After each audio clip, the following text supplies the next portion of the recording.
Muggsy, just admit it. You know you did it. I didn't do it. Didn't do it. Wasn't there. Sure you were. Was not. Yes, you were. Was not. I know you did it. You know you did it. God knows you did it.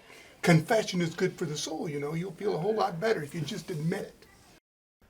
You may have heard that saying, confession is good for the soul.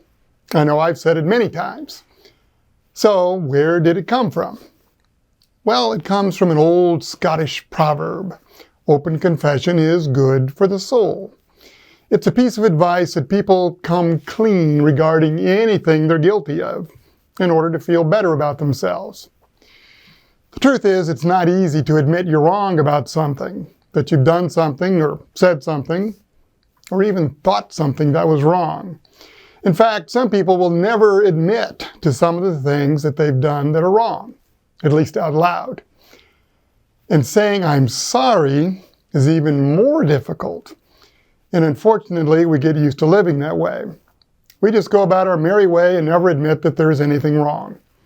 It's a bit like the man who went to the doctor, and the doctor asks, "And what's wrong with you today?"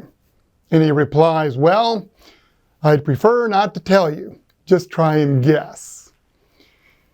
In Christian confession, that is what we are doing, telling the great physician what's wrong with us.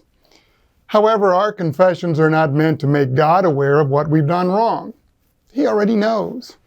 And by admitting to God what He already knows, by admitting our errors, our sins, our wrongs, the burden of guilt is removed from us.